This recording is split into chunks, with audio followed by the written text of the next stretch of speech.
কড়াইতে কালো জিরা ফোড়ন দিয়ে সর্ষের তেলে রান্নাটা করতে হবে। এবার কচুরলতিগুলো দিয়ে দিলাম, দিয়ে দেওয়া এবার কাঁচা লঙ্কাগুলো কুচিগুলো দিয়ে দিলাম, দিয়ে ভালো করে মিশাতে হবে। এটা হচ্ছে কচুরলতি ভাজা রান্না। এভাবে কচুরলতিগুলো রসুন দিয়ে ভাজা করলে খুব সুন্দর হয় খেতে। আর রসুনটা পুড়ে যাবে দেখে একটু পরে দিতে হবে, রান্নাটা অনেক আধা আধি হয়ে যাবে, তারপরে রসুনটা দিয়ে ভাজতে হবে, সেটাও দেখাবো। হলুদও দিতে হবে এর মধ্যে, পরে দেবো।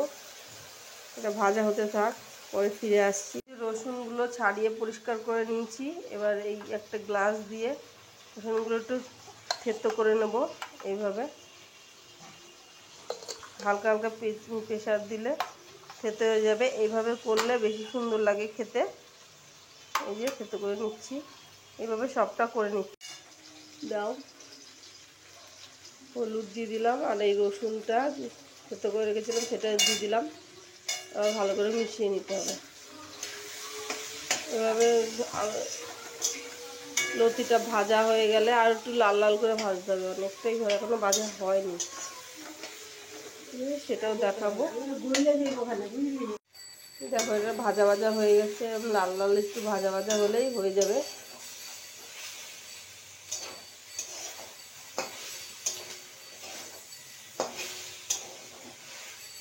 একটু চিনি দিয়ে নামিয়ে নিলেই রেডি খাবার জন্য গরম গরম ভাতে। একটু গুড় দিয়ে দিচ্ছি, চিনি দিই না, গুড় দিই রান্নায়। দিয়ে ভালো করে মিশিয়ে নিলেই রেডি। আমরা এখন একটু গরম ভাতের সঙ্গে খাবো সকালবেলা।